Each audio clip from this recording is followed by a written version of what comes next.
Bueno, entonces vemos que ya el inicio del vino, pues ya es como el preludio, o sea, como el anuncio de la gloria que va a recibir del Padre. Cuando ya en la segunda parte nosotros vemos que Jesús dice, bueno, ha llegado la hora, Padre, que tú glorifiques al Hijo. Entonces vean que todo va más o menos ligado, pero nosotros tenemos que entrar ahí sí que con mente, vida y corazón al texto, no solo leerlo superficialmente, sobre todo Juan, que está lleno de signos. Y por eso explicamos lo que es un signo, para ver de que nosotros tenemos que ir más allá de la palabra que está ahí escrita. Tenemos que ir viendo un poco más adentro para comprender el mismo evangelio y no solo decir, ay, es que es muy teológico, ay, es que es muy profundo.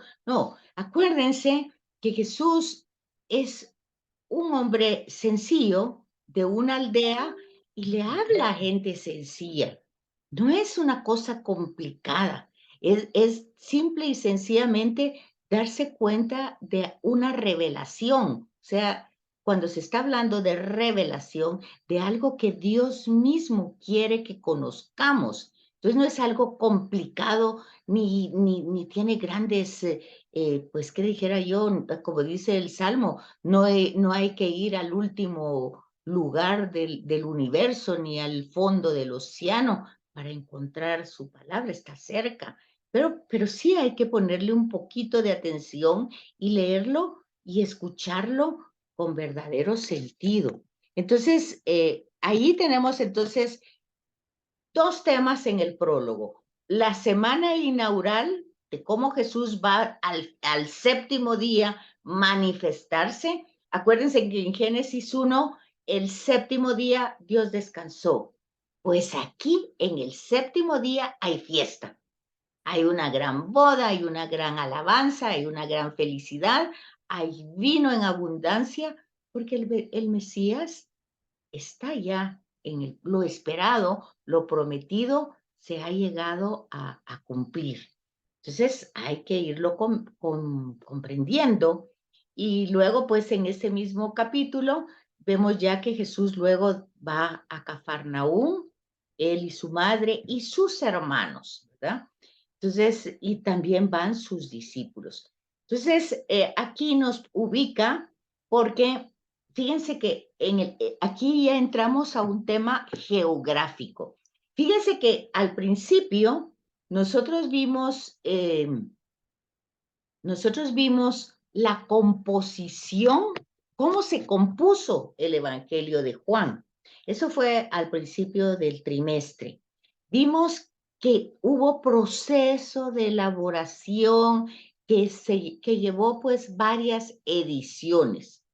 Una leímos con la Samaritana, leímos cómo originalmente pudo haber sido la tradición oral, luego cómo se fue pues escribiendo cuando ya se puso pues elementos de diálogo o discursos, y luego cuando ya nos llegó a nosotros glosado, se hizo ya el glosario, ya nos llegó pues como lo tenemos hoy. Y dijimos en ese momento de que ese proceso literario, o sea, de llevar la tradición oral a escribirla y luego el proceso de escribirla, que llevó varias ediciones, pues no tardó 2 días, sino que fue casi llega al canon entre finales del siglo II, ¿verdad? Y casi III.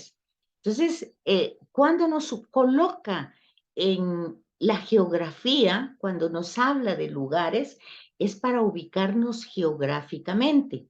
Y fíjense que en el Evangelio de Juan, Jesús está mucho más en Jerusalén, o sea, en Judá, o sea, en la parte sur, que es la parte de la Galilea, que es donde él nació, en la parte norte, en la parte de donde está Nazaret, donde está Cafarnaúm, donde está el lago, ¿verdad? de Genezaret o del lago de Galilea, que es lo mismo.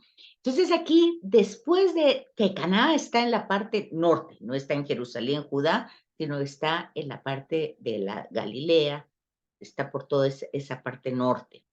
Acuérdense que es Israel, eh, Samaria, ¿verdad? La parte norte. Y la parte sur es Judá, Jerusalén. Entonces, de Caná, Jesús se va para Cafarnaúm, dice aquí, y con su madre, sus hermanos y sus discípulos, y ahí permanecieron no muchos días. Y nos hace una pequeña explicación para que nosotros geográficamente nos ubiquemos. Y dice que Cafarnaúm era un lugar, una población pequeña. Estaba situada a la ribera norte de Genezaret. Pero, fíjense, está 4 kilómetros del Jordán y a 255 metros bajo el nivel del mar, el mar Mediterráneo. Pero vean lo importante. Era un puesto aduanero en el camino de Galauntilde. Lo que esto, tal vez nosotros no lo comprendemos mucho, pero además de que había una pequeña, localidad de romanos, estaban ubicados ahí algún grupo de romanos, este lugar es un lugar de paso comercial. Fíjense que si está cerca del lago, pues ahí están los pescadores, ¿verdad? Entonces, acuérdense que las monedas, pues primero, antes de las monedas, fueron los trueques, o sea, los cambios. Se cambiaban mercaderías por especies, por telas, por alimentos, era el trueque. Después, ya en tiempos de Jesús, pues ya hay monedas. Está la moneda romana, está la moneda judía, ¿verdad? Y entonces los sinópticos nos van a hablar de esos, de esas monedas en los pagos que se daban, en fin. Pero el hecho es que Cafarnaúm es un lugar de paso. Y en el Evangelio de Marcos, de Lucas y de Mateo, o sea, en los sinópticos, Jesús pone ahí su lugar digamos, de qué, de trabajo, de ministerio, hace ahí muchas sanaciones, eh, más o menos por ahí está la casa de Pedro, ¿verdad? Y entonces es su lugar, pues, de trabajo, por decir así, pero también es su lugar de prédica, y entonces por eso vamos a encontrar en los sinópticos que llegan personas como la Sirofenicia, que era una mujer que sangraba y que tenía ese problema de salud, y la noticia, o sea, lo que Jesús anunciaba, que aquí dice la pequeña noticia de 1:12, solamente es una nota de transición porque en el Evangelio de Mateo 4:13, Jesús hizo un cambio de domicilio, o sea, se fue de Nazaret a Cafarnaúm, lo que les decía, ¿verdad? Puso ahí como su centro de actividad, después de que el Bautista fue encarcelado. O sea que en el Evangelio de Juan no se narra el bautismo de Jesús, así como lo va a narrar pues los sinópticos. Tampoco, si se dan cuenta, pues tampoco hay un tema del anuncio de su nacimiento. Se fijaron, solo está el prólogo. Tampoco están las tentaciones, si se fijan, ¿verdad? Sino que entra directamente el texto después de su manifestación a sus discípulos en Canaán, pues ya empieza su ministerio público. Y entonces el texto parece un poco sobrecargado en esta parte, pero lo que pasa es de que trata de sintetizar y aquí pues nos da mucha información, nos da y la información de que Jesús tenía familia, ¿verdad? Cuando se habla de hermanos, eso ya está explicado por todos lados, de que no se sabe directamente qué grado de parentesco, porque siempre nosotros pues lo lo reflexionamos como nosotros tenemos nuestras divisiones familiares, hermanos, primos, sobrinos, cuñados, tíos, compadres. Bueno, pero no necesariamente los otros países y anteriormente, las otras épocas, pues esa era una manera establecida. Pues generalmente eran tribus y las tribus vivían pues de muchas maneras, muchos familiares, entre ellos parientes, pues, ¿cómo se llamaban? Pues no está directamente establecidos. Posiblemente los hermanos eran los de las mismas tribus. Acuérdense que después, en el periodo de David, se establecieron las tribus en distintos lugares. Uno de los temas importantes de David, que ubicó cada tribu en territorio y consolidó el reino, y eso se esperaba que hiciera el Mesías, consolidar el reino, reunirlo, y de hecho lo hizo, Jesús lo hizo. Pero en los sinópticos va a estar claro cómo lo hizo. Lo hizo cuando comía con todo tipo de gente, estaba reuniendo a todas las tribus, ¿verdad? También cuando purificó el templo, pues también estaba haciendo lo mismo del templo, de la presencia de Dios que se establece con el rey Salomón el templo, ¿verdad? Cuando batalla David para tener, pues, y conquistar territorio para Israel, pues Jesús también batalla, ¿verdad? Para contra el mal, para darnos libertad. En fin, los mismos elementos que tuvo David los tiene Jesús, solo que de otra manera. Y luego, pues, reina. Jesús rey. En el Evangelio de Juan, Jesús es rey. Y es rey cuando va a subir a la cruz. Por eso lleva una corona, por eso le ponen un cetro, por eso le ponen un manto rojo. Es rey. Y entonces ahí hay toda un significado de tronización, o sea que Jesús es entronizado. Entronizado quiere decir, como, no sé si ustedes vieron en Inglaterra, que el príncipe Carlos pues se volvió rey, o sea, lo sentaron en el trono, le pusieron una corona y entonces es el rey de Inglaterra. Bueno, pues igual, Jesús es el rey del universo. Entonces, pero eso es en el Evangelio de Juan. En los sinópticos está presentado de otra manera. Entonces, ya, pero aquí, en esta parte, en este versículo, esta pequeña noticia del versículo 12, nos ubica igual que los sinópticos. Si se fijan, siempre estoy haciendo una comparación con los sinópticos. ¿Por qué? Porque dicen lo mismo, solo que cada uno lo dice de forma diferente. Entonces, no sé si me captan eso o me doy a entender en esa forma. ¿Qué dicen ustedes? ¿Lo captan?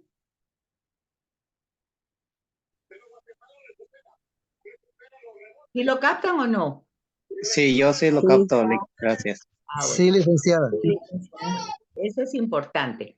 Entonces, des en cuenta que aquí, por ejemplo,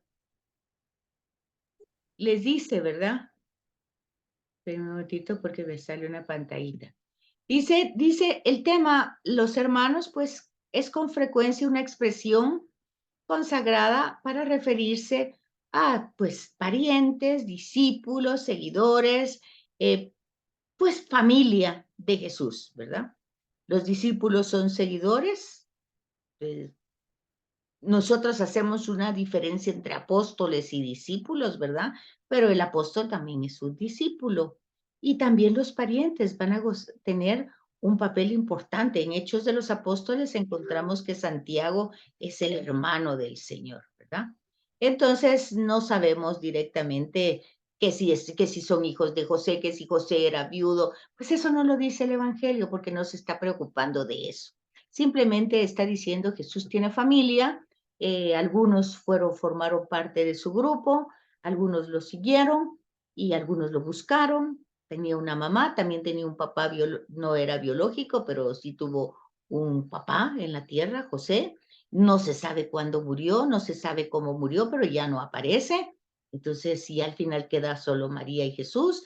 Entonces, todo eso, pues, aunque no cuenta la historia de cómo pasó, porque no ese es el interés del Evangelio, pero nos va dando el sentido de que algo, o sea, si estaba José y ya no aparece, pues seguramente se murió, ¿verdad? No sabemos cómo, no sabemos de qué, igual pasa con los hermanos, son familiares, nada más. No podemos hacer pues todo un pleito que si María tuvo más hijos, si no tuvo más hijos. Para nosotros, pues María es madre de Jesús, llena de gracia y bueno, es la intercesora, ya vieron ustedes, mediadora, antes de la hora, pues le pide a Jesús que haga algo porque no tienen vida. Entonces, esos son, digamos, los dos temas de relevancia del prólogo, la semana inaugural y todos los signos o todas sí, todos los significados que puede tener Jesús. Luego pasamos a otro signo importante, el templo. Ya después de las bodas de Caná, fíjese, ya llevamos el prólogo, ya llevamos el templo, del versículo 13 al 22, es el que les va a tocar leer en su Biblia, ¿verdad? Y saber, pues estamos en la página 140 y ustedes van a recordarse, fíjense, esto en los sinópticos está casi al final del ministerio público, Jesús llega a Jerusalén y entonces,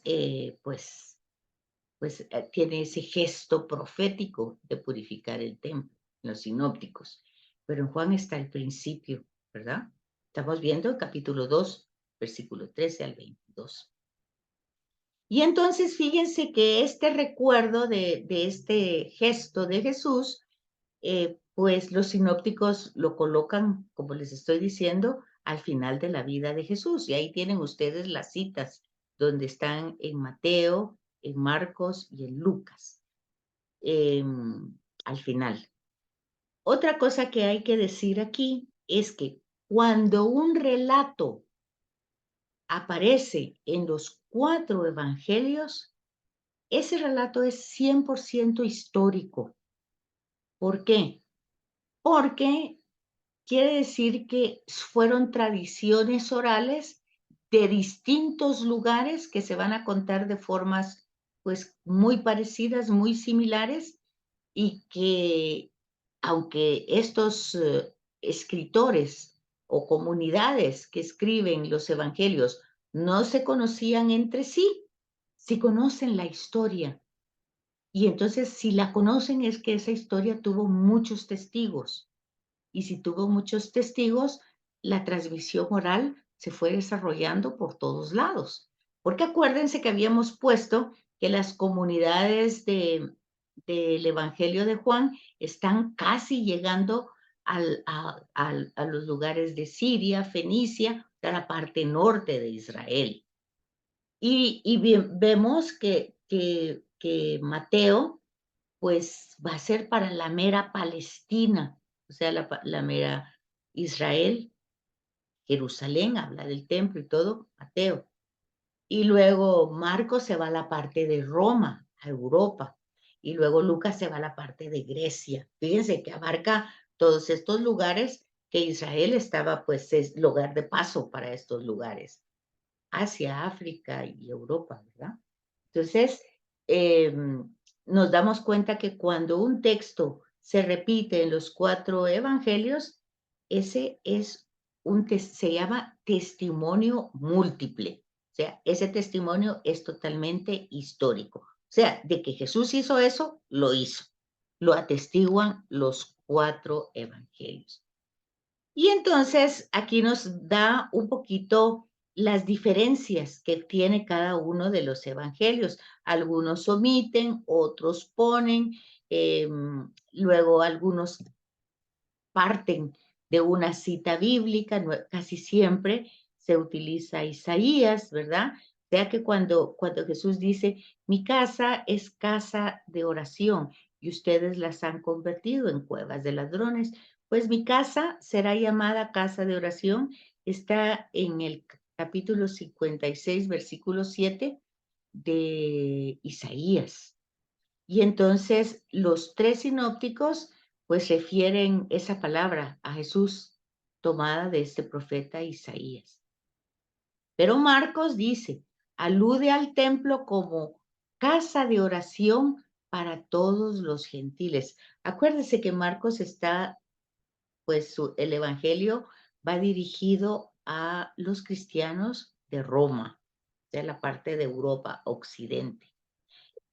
Vean aquí, ¿por qué les estoy dando yo todas estas características de Grecia, de la parte de Siria, Fenicia, de la parte de Roma, Europa, la parte de Palestina, Jerusalén? Porque ese era el mundo conocido en aquel tiempo. Y entonces aquí ustedes están dándose cuenta de que el mensaje ya está, como lo que dice Jesús, vayan a todo el mundo y lleven el mensaje. Claramente se ve que los apóstoles hicieron eso, lo llevaron al mundo conocido. Y bueno, ya ha llegado hasta nosotros, y nosotros ni siquiera estamos Europa, Asia, África, somos América, recién descubierta hace 500 años, y entonces se fijan, pues, que es importante dar el sentido de universalismo. O sea, el mensaje va para la humanidad entera. Ya no se queda solo para Israel.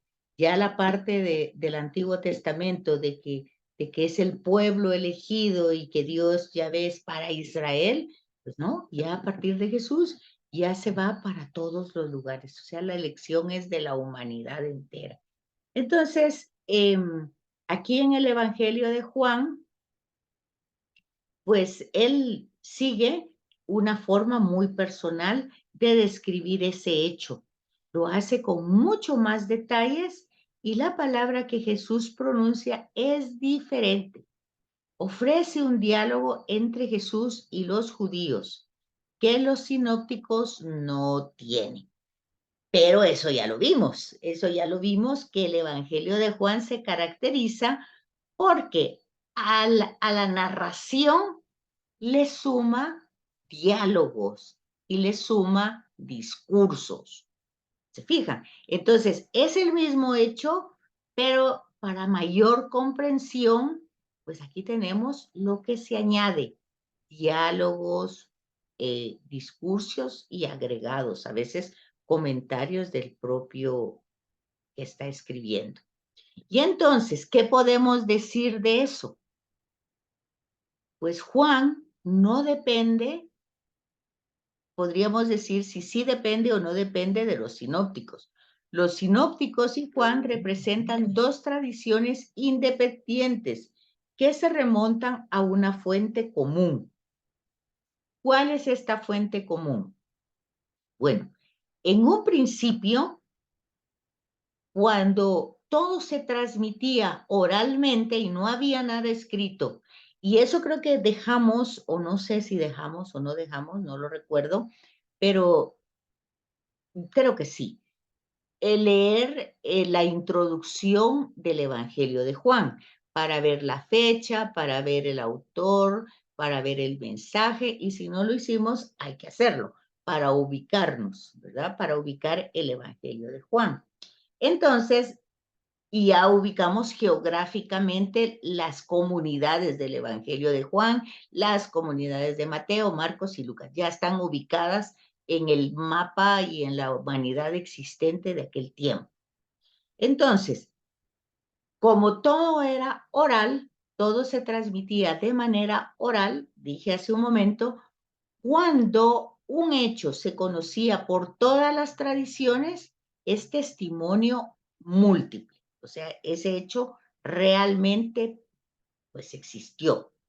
Sin embargo, cuando fueron desapareciendo después del año 70, fueron muriendo los apóstoles y las primeras generaciones cercanas a Jesús, pues es cuando empieza la necesidad de escribir.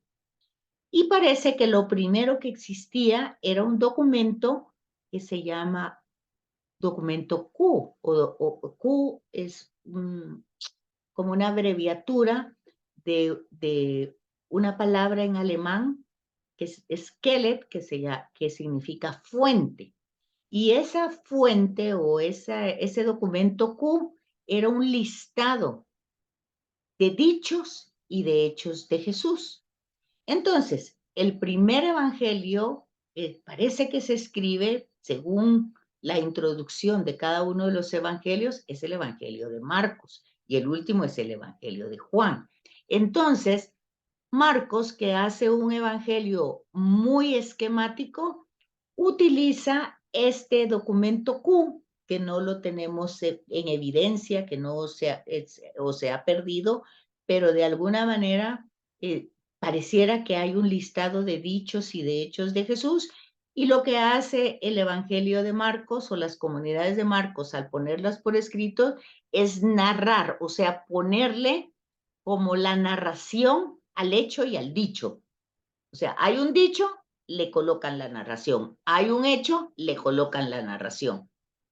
Y ahí es cuando entran lo que se llaman géneros literarios, porque al escribir, pues hay que usar una forma literaria, una forma de letra para poderlo poner en escrito.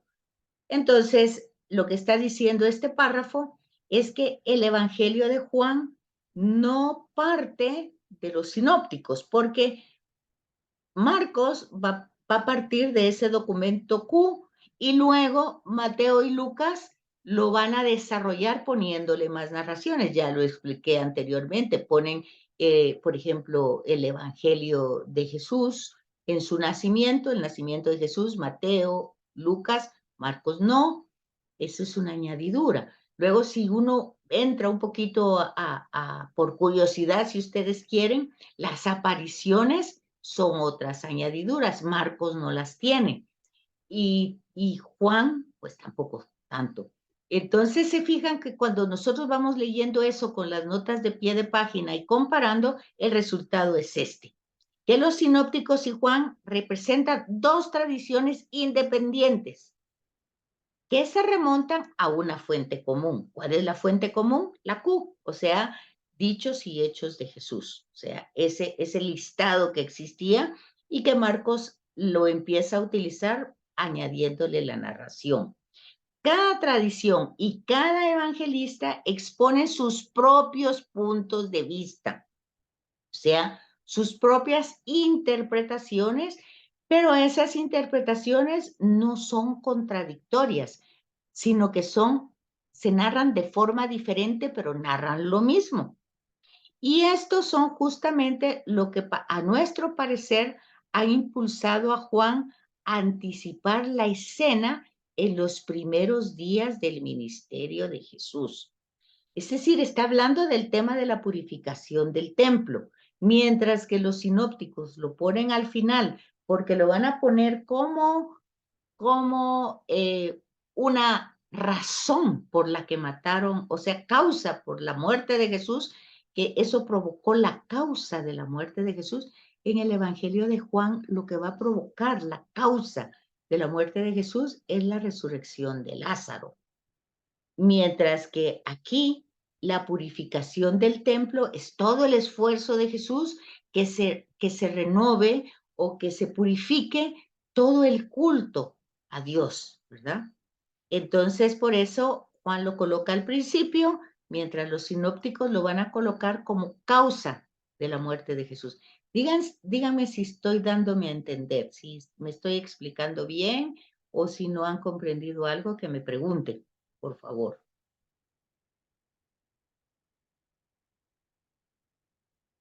Como decimos nosotros, calidad. De verdad, qué bueno. Eso sí que me da gusto, porque realmente es para captar las diferencias que hay entre todo, ¿verdad? Y muchas gracias por esa palabra, ya me va a hacer soñar con angelitos hoy. No, no, muy, muy interesante. Muchas gracias. Bueno, pues vean, es un párrafo que a veces uno lo lee y pues tal vez no lo tiene tan claro, ¿verdad? Pero el punto es eso. Aquí Juan lo va a colocar esta escena al principio del ministerio. Fíjese, todavía Jesús está empezando su ministerio, es lo primero que hace, ir al templo, porque el hecho es histórico, o sea, realmente Jesús lo hizo. ¿Cuándo lo hizo exactamente? No sabemos el momento exacto que lo hizo.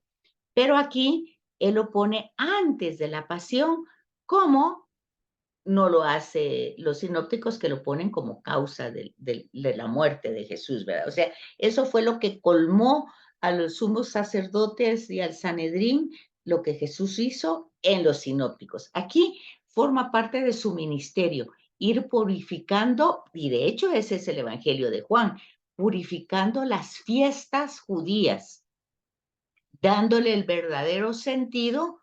Y vean una cosa, pues que en el caso de los sinópticos, pues hay un anuncio de que a los 3 días voten este templo, y bueno, todo eso está dicho de forma diferente aquí en el Evangelio de Juan. Entonces, aquí tienen ustedes el relato de ese que lo van a leer. Mira, aquí tienen, es muy poquito lo que ustedes tienen que leer, pero es la purificación del templo que lo teníamos aquí, ahí se me va, es el del 13 al 22, son poquitos versículos, otra vez con la misma forma, ustedes lo leen con las notas de pie de página y si tienen, con eso me basta. Pero si quieren ustedes añadir, enriquecer el tema, pues aquí estamos en la página 140. Entonces ustedes van a lo que tenemos aquí, ustedes lo tienen, lo van hojeando o lo van pasando en su teléfono o computadora, una lectura rápida y van enriqueciendo lo que aquí tienen en varias partes. Acuérdense que el templo es algo sumamente importante para los judíos, ¿verdad? No solamente es un santuario, es la presencia de Yahvé ahí, en ese lugar. Fíjense que es muy importante darse cuenta que es el templo. A mí me llama la atención cuando las personas van al templo y si no ha empezado la Eucaristía, todo el mundo habla y ahí ya cuando empieza la Eucaristía, pues sí, ya todo el mundo, pues sería muy triste que estuvieran hablando, ¿verdad? Y todo, pero, pero es hasta que empieza la Eucaristía. No, el tema es que esa es la casa, es la presencia viva de Dios.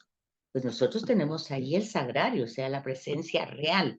Y lo pusieron a un lado en algunos lugares, no quiere decir que el resto del templo donde están las bancas, como no está ahí el sagrario, pues entonces en el otro lado podemos hablar. Yo creo que ahí hay algo que hay que catequizar o hay que hacer un poquito de conciencia, ¿verdad? Por eso dice aquí, el templo comprende no solamente el santuario, sino todo lo que va desarrollado. No es solo porque el sagrario está aquí, aquí tengo que guardar yo el silencio y la postura, y por todo lo demás, ay, hola, ¿cómo está? No, no, ¿verdad? Entonces se trata de que en el templo de Jerusalén hay muchos espacios, el patio de los gentiles, donde se ubican todos los animales que van a ser sacrificados, bueyes, ovejas, palomas, o también el mercado, porque acuérdense que la gente llega de otros lugares y no va cargando los animales, ahí los compran, ahí hay un negocio, ¿verdad? Hay un mercado y generalmente también hay un poquito, cada vez que hay eso, un poquito de corrupción. Entonces, todos estos animales están destinados a sacrificio. Y el sacrificio no era solamente quemar el animal, tenía el sentido de purificación de los pecados, ¿verdad? La sangre de estos animales, pues purificaban. Estos animales cargaban con los pecados personales. Y entonces eso está en el libro de Levíticos. Y entonces los cambistas ahí, pues cambiaban monedas y unas iban para el templo, otras pues se daban muchas cosas en relación a los peregrinos que llegaban y esas monedas, pues las del templo eran sagradas, ¿verdad? Todo lo del templo era sagrado. Y entonces, todo eso, ahí les van especificando cómo se llamaban las monedas, didragmas, el dragma, el talento. Había otra, acuérdense que Jesús presenta de quién es esta imagen cuando presenta una moneda, obviamente era la moneda romana, ¿verdad? Donde estaba la cara del César. Entonces, aquí vemos una actitud de Jesús severa, ¿verdad? Con un látigo, ahí si ustedes tienen un poquito de curiosidad, pues pueden comparar lo de los sinópticos que arriba tienen las citas para que volverlos a ver. Lo tenemos aquí lo tienen arribita, mire. Está en Mateo 21, del 12 al 13, En Marcos 11, del 15 al 17. Son poquitos versículos. Lucas, mire, solo tiene un versículo del 45 al 46, 2 versículos. El que tiene más, fíjense en la cantidad, del 13 al 22. O sea, 9 versículos. Mientras Mateo tiene un versículo del 12 al 13, 15 al 17, 3 versículos. Y Juan, Perdone, Lick, ¿qué manda? es, lo que vamos a leer es Juan 2, 13, 22. Es ¿Sí? lo que tenemos ahí en pantalla ahorita. Lo que van a leer es Juan 2, 13, 22. Y les estoy Muy bien. diciendo que ese mismo relato, si ustedes quieren, por eso ya no se los estoy dejando, ustedes pueden compararlo porque está también en Marcos, pero solo son 2 versículos, del 12 al 13. Y en Marcos son 3 versículos, del 15 al 17. Y en Lucas está en el 19, del 45 al 46. Y les estoy explicando que Juan lo tiene 9 versículos para que ustedes vean la importancia que le da a este pasaje, el Evangelio de Juan. Y dice, ¿verdad? Que Jesús utiliza un látigo de cuerda y arroja fuera del templo a los animales, vendedores, cambistas, derriba la mesa del dinero donde se compran las víctimas. Sin embargo, se muestra menos duro con los vendedores de palomas, posiblemente porque las palomas era el sacrificio que ofrecían los pobres. Fíjense qué bonito, cuando uno va viendo todo ese significado que no aparece ahí escrito, pero que ya uno lo va viendo y eso va enriqueciendo, no decir solamente, ahí es que Jesús se enojó ahí Jesús está muy, muy enojado, violento, y es el, no, fíjense, vamos viendo el sentido de esa expulsión. Aquí lo tienen ustedes en la página 142.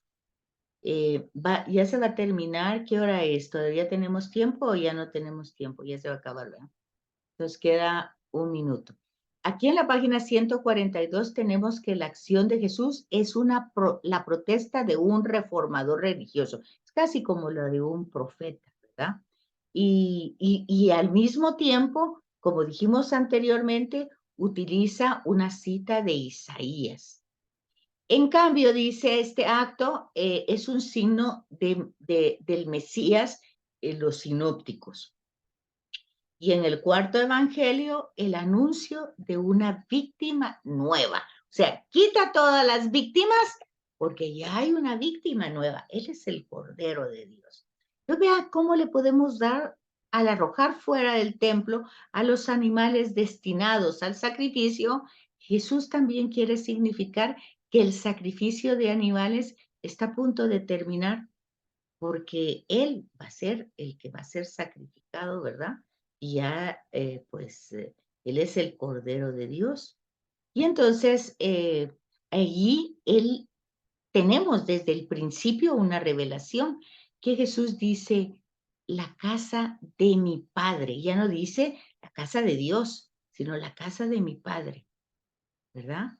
Y ahí vemos un avance ya y una revelación de, de, de Jesús utilizando el Salmo 69, que dice que el celo de tu casa me devora.